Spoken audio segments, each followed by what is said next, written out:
Maruti Suzuki బ్రెజ్జాలో turbo engine అయితే launch అయింది కానీ దీని గురించి చాలా మందికి చాలా డౌట్స్ అయితే ఉండిపోయాయి. So 1.5 naturally aspirated engine already proved కాబట్టి దాని గురించి ఎవరికి డౌట్స్ అయితే లేవు. బట్ 10 లక్షల బడ్జెట్లో టర్బో ఇంజిన్ కొనాలనుకునే వాళ్ళు చాలా కన్ఫ్యూజన్లో అయితే ఉన్నారనమాట. సో ఎటకారంగా మాట్లాడే వాళ్ళ సంగతి పక్కన పెట్టేస్తే నిజంగా కొనాలనుకునే మాత్రం చాలా కన్ఫ్యూజన్లో అయితే ఉన్నారు. సో వాళ్ళ కన్ఫ్యూజన్స్ అన్ని క్లారిఫై చేయడానికి నేను ఈ వీడియో అయితే క్రియేట్ చేస్తున్నాను. ఇంతవరకు ఇండియాలో ఏ ఆటోమొబైల్ కంటెంట్ క్రియేటర్ కూడా చెప్పని పాయింట్స్ అన్ని ఈ వీడియోలో క్లియర్గా డిస్కస్ చేస్తాను. అండ్ దీంట్లో మీకు కొంచెం నాలెడ్జ్ కూడా గెయిన్ అవుతారు అనమాట. సో ఈ కార్ కొనాలని ప్లాన్ చేసేవాళ్ళు ఈ వీడియో లాస్ట్ వరకు స్కిప్ చేయకుండా చూడండి. సో 1 by 1 మనం క్లియర్గా డిస్కస్ చేద్దాం. ఫస్ట్ దీని హిస్టరీ గురించి మాట్లాడదాం. సో ఈ ఇంజిన్ అనేది మనకి కొత్త ఇంజిన్ అయితే కాదు. 2017లో మనకి బెలినో ఆర్ఎస్ కార్ ఉండేదన్నమాట. సో ఆ కార్ తోటి ఇంజిన్ అయితే ఫస్ట్ లాంచ్ చేశారు.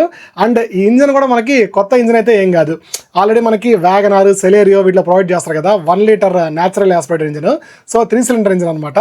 అదే ఇంజిన్కి దీంట్లో టర్బో చార్జర్ యాడ్ చేశారు అంతే. అండ్ ఇది డైరెక్ట్ ఇంజక్షన్తో వస్తుంది. సో ఆ న్యాచురల్లీ ఆస్పిరేటెడ్ ఇంజిన్ వచ్చినప్పటికే మీకు మల్టీ ఇంజక్షన్తో వస్తుంది అనమాట. బట్ ఇది డైరెక్ట్ ఇంజక్షన్తో వస్తుంది. ప్లస్ దీనికి టర్బో చార్జర్ ఉంటుంది అనమాట. దానివల్ల మీకు పవర్, టార్క్ అనేవి కొంచెం ఇంక్రీజ్ అవుతాయి. సో దీనికి తగ్గట్టు వీటిని ట్యూన్ చేశారనమాట. సో అదనమాట దీని హిస్టరీ. అండ్ డైరెక్ట్గా దీని పర్ఫార్మెన్స్ అండ్ రిలయబిలిటీ గురించి మాట్లాడుకుందాం. సో చాలామంది ఎక్కువ డౌట్ పడేది ఇక్కడే అనమాట. సేమ్ ఇంజన్ మనకి రీసెంట్గా ఫ్రాంక్స్లో లాంచ్ చేశారు. సో రీసెంట్గా అంటే ఒక 3 ఏళ్ళు అయింది ఫ్రాంక్స్ లాంచ్ అయ్యి. అప్పుడే దీన్ని మనకి తీసుకొచ్చారనమాట. సో న్యాచురల్ ఆస్పిరేటెడ్ ఇంజిన్ ఉంది, ప్లస్ టర్బో ఇంజిన్ తీసుకొచ్చారు. బట్ ఆ టర్బో ఇంజిన్ ఎక్కువ మంది అయితే పర్చేస్ చేయలేదు. దానివల్ల ఎక్కువ మందికి క్వశ్చన్స్ అయితే ఉన్నాయన్నమాట. సో ఫ్రాంక్స్లో ప్రొవైడ్ చేసే ఇంజిన్కి మనకి ఏంటంటే 100 PS power, next 150 Nm torque అయితే ప్రొవైడ్ చేస్తున్నారు. సో ఆ కార్కి అదైతే సరిపోద్ది. సో చాలా మందికి ఉన్న డౌట్ ఏంటంటే సేమ్ ఇంజిన్ ప్రొవైడ్ చేశారు కదా, బ్రెజ్జాలో పవర్, టార్క్ సరిపోతాయని చాలా మంది డౌట్ పడ్డారు అనమాట. బట్ సేమ్ ఇంజిన్ ఇంకా బాగా ట్యూన్ చేశారు. సో పవర్ వైజ్ మనకి బ్రెజ్జాలో ప్రొవైడ్ చేసే same engine 110 PS power and 170 Nm torque అయితే ప్రొవైడ్ చేస్తుంది. సో రియల్ వరల్డ్ దీని గురించి కూడా మాట్లాడదాం మనం. దాని తర్వాత ఏంటంటే మనకి రిలయబిలిటీ ఎలా ఉంటుంది. సో నేను మీకు ఇందాక చెప్పాను కదా, సో సేమ్ న్యాచురల్ ఆస్పిరేటెడ్ ఇంజిన్కి మనకి టర్బో చార్జర్ అయితే ప్రొవైడ్ చేస్తున్నారు. సో ఆ న్యాచురల్ ఆస్పిరేటెడ్ ఇంజిన్ రిలయబిలిటీ గురించి నేను మీకు చెప్పాల్సిన పని అయితే లేదు. వ్యాగనర్లో యూజ్ చేసే ఇంజిన్ ఎంత రిలయబుల్గా ఉంటుందని. బట్ టర్బో చార్జర్ యాడ్ చేయడం వల్ల కొంచెం రిలయబిలిటీ అయితే తగ్గుద్ది అనమాట. మరీ ఆ కార్ వచ్చినంత రిలయబుల్గా అయితే ఉండదు. కొంచెం అయితే కాంప్రమైజ్ అవ్వాలి ఆ విషయంలో మాత్రం. సో పవర్ వైజ్ మాత్రం ఎటువంటి కాంప్రమైజ్ అయితే అవసరం లేదు. నెక్స్ట్ ఆ గేర్ షిఫ్టింగ్, నెక్స్ట్ క్లచ్, దీని గురించి కూడా మాట్లాడదాం. సో గేర్ షిఫ్టింగ్ అయితే మీకు చెప్పాల్సిన పని లేదు ఫ్రెండ్స్. మనకి మారుతి సుజుకిలో మామూలుగానే గేర్ షిఫ్టింగ్ చాలా స్మూత్గా ఉంటుంది కదా, దీంట్లో కూడా డౌట్ అయితే ఏం లేదు. చాలా స్మూత్గా అయితే ఉంది gear shifting. Next clutch moment కూడా చాలా సాఫ్ట్గా ఉందన్నమాట. నేను ముంబై ట్రాఫిక్లో మీరు చూసే ఉంటారు వీడియో పోస్ట్ చేసినప్పుడు.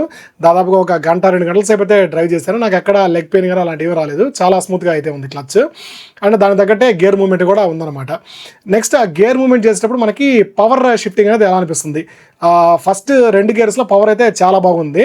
సో స్పీడ్ బ్రేకర్లు క్రాస్ చేసేటప్పుడు మనం జనరల్గా కొన్ని కార్లో ఫస్ట్ గేర్కి వచ్చేస్తాం కదా, దీంట్లో అటువంటి ప్రాబ్లం అయితే ఏం లేదు. సెకండ్ గేర్లోనే నేను చాలాసార్లు స్పీడ్ బ్రేకర్ అయితే ఎక్కించాను అనమాట. ఎక్కించి దించాను. సో నాకు ఎక్కడా కూడా ఫస్ట్ గేర్కి మూవ్ అవ్వాల్సిన అవసరం అయితే రాలేదు.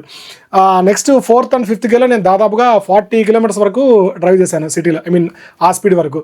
సో ఆ స్పీడ్లో కూడా మనకి మంచిగా అనిపించింది. 6th గేర్లో నేను కొంచెం దూరమే డ్రైవ్ చేశాను. చాలా స్మూత్గా ఉంది 6th గేర్ అయితే. హైవేస్కి మనకి చాలా బాగా యూజ్ అవుద్ది. బట్ ఫస్ట్ గేర్లో తొక్కగానే ఎగరాలి ఆ ఫీలింగ్ అయితే మీరు పెట్టుకోవద్దు. దానికి వేరే సపరేట్ కార్లు ఉన్నాయన్నమాట.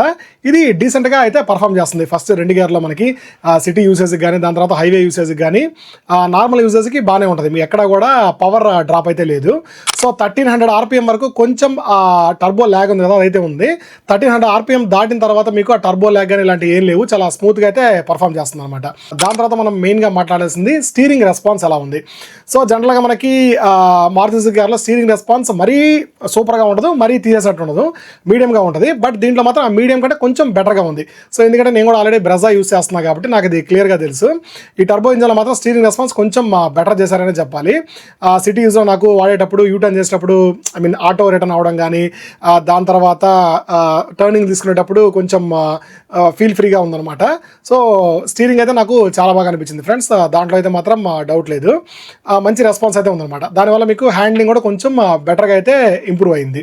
నెక్స్ట్ మనం మాట్లాడాల్సింది drivability, suspension, braking and NVH levels ఎలా ఉన్నాయి. సో డ్రైవబిలిటీ గురించి నేను ఆల్రెడీ మన వీడియోలో క్లియర్గా డిస్కస్ చేస్తాను. ఎవరికైనా డౌట్ ఉంటే ఆ వీడియో ఒకసారి చెక్ చేయండి. సస్పెన్షన్ ఈ కార్లో చాలా బాగుంటుంది. సేమ్ సస్పెన్షన్ కంటిన్యూ చేశారు. బేస్ వేరియంట్ నుంచి కూడా మీకు సేమ్ సస్పెన్షన్ ఉంటుంది అనమాట. బ్రేకింగ్ దగ్గర కొంచెం కాంప్రమైజ్ అయ్యారు, బట్ తీసేయాల్సిన బ్రేకింగ్ అయితే కాదు. ఫ్రంట్ మనకి డిస్క్లు, బ్యాక్ వచ్చేటప్పటికే డ్రమ్ బ్రేక్స్ అయితే ఆఫర్ చేస్తున్నారు అనమాట. సో అది కొంచెం మిస్ అయిందని చెప్పాలి. దెన్ ఎన్విహెచ్ లెవెల్స్ గురించి మాట్లాడాలి. సో టర్బో ఇంజిన్ అనగానే చాలా మంది ఏమనుకుంటారు, నాయిస్ ఎక్కువగా వస్తుంది, దాని తర్వాత కొంచెం వైబ్రేషన్ ఉంటుంది అనుకుంటారు కదా. సర్ప్రైజింగ్లీ అవన్నీ ఏం లేవు అనమాట. ఈ కార్లో కొంచెం బెటర్గా ట్యూన్ చేశారని చెప్పాలి. ఆ డాంపింగ్ అనేది బాగా చేశారనమాట. దానివల్ల మనకేంటంటే ఎక్కువ నాయిస్ అనేది లోపలికి రాదు. వైబ్రేషన్ అనేది కొంచెం మీకు ఐడియల్ పొజిషన్లో ఉన్నప్పుడు కొంచెం వైబ్రేషన్ అయితే స్టీరింగ్లో మనకి తెలుస్తుంది, బట్ డ్రైవ్ చేసేటప్పుడు అయితే అదేమీ లేదనమాట. దెన్ ఇంకోటి ఏంటంటే 4th గేర్ 5th గేర్లో ఉన్నప్పుడు ఎక్కువగా రైస్ చేసినప్పుడు కొంచెం అనిపిస్తుంది. అదర్వైజ్ ఎక్కడ కూడా మనకి వైబ్రేషన్ కానీ ఇలాంటివి ఏం లేవు. ఇంకా ఓవరాల్ హ్యాండ్లింగ్ అయితే నేను చెప్పా కదా చాలా బాగుంది. దాంట్లో మాత్రం ఎటువంటి డౌట్ అయితే లేదు. Next main thing, same turbo ఇంజన్ని వేరే కార్లతో కంపేర్ చేస్తే ఎలా ఉంటుంది. సో దీని అయితే మనం వేరే కార్లతో కంపేర్ చేయడానికి లేదు, ఎందుకంటే ఇది టర్బో ఇంజన్తో వస్తుంది. బట్ దీంట్లో మనకి స్మార్ట్ హైబ్రిడ్ ఆప్షన్ కూడా ఉంది. దానివల్ల ఇది ఏంటంటే పవర్తో పాటు మనకి మైలేజ్ కూడా ప్రొడ్యూస్ చేస్తుంది అనమాట. బట్ మిగతా కార్లో మనకి ఆ ఛాన్స్ అయితే ఉండదు. ఇది అరౌండ్ మనకి సిటీలో దాదాపుగా 11-12 వరకు మైలేజ్ వస్తుంది అనమాట. ఐ మీన్ బాగా డ్రైవ్ చేసుకుంటే. దాని తర్వాత హైవే మీద మీకు వీళ్ళు ఇచ్చిన ARAI క్లెయిమ్డ్ మైలేజ్ అయితే 20+ ఇచ్చారు. బట్ 20+ రాకపోయినా కానీ ఖచ్చితంగా 17-18 మైలేజ్ అయితే వస్తుంది ఫ్రెండ్స్. అంటే మీరు 100లో 120 కొడితే ఆ మైలేజ్ అయితే రాదు. 80లో డ్రైవ్ చేసినప్పుడు ఖచ్చితంగా మీకు 18 దాకా మైలేజ్ అయితే వచ్చే ఛాన్స్ ఉందన్నమాట. ఫైనలీ మనం మాట్లాడాల్సింది pricing, next final verdict. So pricing వచ్చేటప్పటికే ఇది 7.4 lakhs నుంచి స్టార్ట్ అవుతుంది. I mean ex showroom price అనమాట. ఆన్ రోడ్ ప్రైస్ వచ్చేటప్పటికే దాదాపుగా మీకు 8,80,000 వరకు ఉండే ఛాన్స్ ఉంది హైదరాబాద్లో. సో ఆ ప్రైజింగ్కి ఈ కారు వర్తా అంటే అన్డౌటెడ్లీ వర్తనే అంటాను. ఎందుకంటే ఈ సెగ్మెంట్లో ఈ కారు చాలా మ్యాసివ్గా ఉంటుంది అనమాట. చాలామందికి ఐ మీన్ మన ఇండియన్ కస్టమర్కి, పర్టికులర్గా మన తెలుగు కస్టమర్స్కి ఆ పెట్టిన డబ్బులకి SUV ఫీల్ కార్ కోసం ఎక్స్పెక్ట్ చేస్తుంటారు.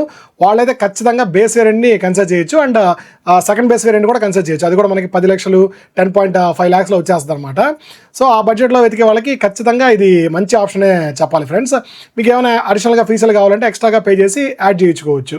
ఇంకా ఫైనల్గా నా వెర్డిక్ట్ ఏంటంటే, టూ మచ్ పర్ఫార్మెన్స్ ఎక్స్పెక్ట్ చేయకుండా డే టు డే యూజ్కి నాకు ఈ పవర్ సరిపోతుంది, అండ్ హైవే మీద డ్రైవ్ చేసినప్పుడు నాకు 6th గేర్ కావాలి, ఆ స్మూత్నెస్ కావాలి, నెక్స్ట్ మారుతి సుజుకి నుంచి నాకు ఆ పార్ట్స్ అవైలబిలిటీ, దాని తర్వాత సర్వీస్ కావాలనుకునే వాళ్ళకి ఇది బెస్ట్ చాయిస్ అని చెప్తాను. బట్ ఆటోమేటిక్ కూడా ఆప్షన్ ఇచ్చుంటే బాగుండేదని నాకు అనిపించింది. ఎందుకు ఆటోమేటిక్ అయితే వీళ్ళు మిస్ చేశారు.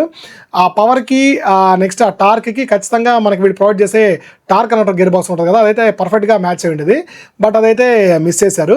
సో ఓవరాల్ కంఫర్ట్లో కానీ డ్రైవబిలిటీలో కానీ ఎక్కడ మిమ్మల్ని ఈ కార్ అయితే డిసప్పాయింట్ చేయదు. నెక్స్ట్ బిల్డ్ క్వాలిటీ గురించి కూడా చాలా మంది క్వశ్చన్ చేస్తారు కదా, కొంతమంది కావాలని ఎటకారం చేసే వాళ్ళు కూడా ఉంటారు కదా, వాళ్ళకి కూడా చెప్తాను. బిల్డ్ క్వాలిటీ అయితే ఈ కార్లో చాలా బాగుంటుంది, దాంట్లో కూడా డౌట్ పెట్టుకోవద్దు. సో అది ఫ్రెండ్స్, బడ్జెట్లో ఐ మీన్ 10 లక్షల బడ్జెట్లో కార్ చూసే వాళ్ళకి ఇది ఖచ్చితంగా పర్ఫెక్ట్ మ్యాచ్ అనే చెప్తాను. సో మీకు ఇంకైనా డౌట్స్ ఉంటే ఖచ్చితంగా కమెంట్ సెక్షన్లో కమెంట్ చేయండి. వ్యాలిడ్ కమెంట్స్ అన్నిటికీ తప్పకుండా రెస్పాండ్ అవుతాను. అండ్ ఇంకా అలాంటి అనాలిసిస్ బేస్డ్ వీడియోస్ కోసం మన ఛానల్ని తప్పకుండా సబ్స్క్రైబ్ చేసుకోండి.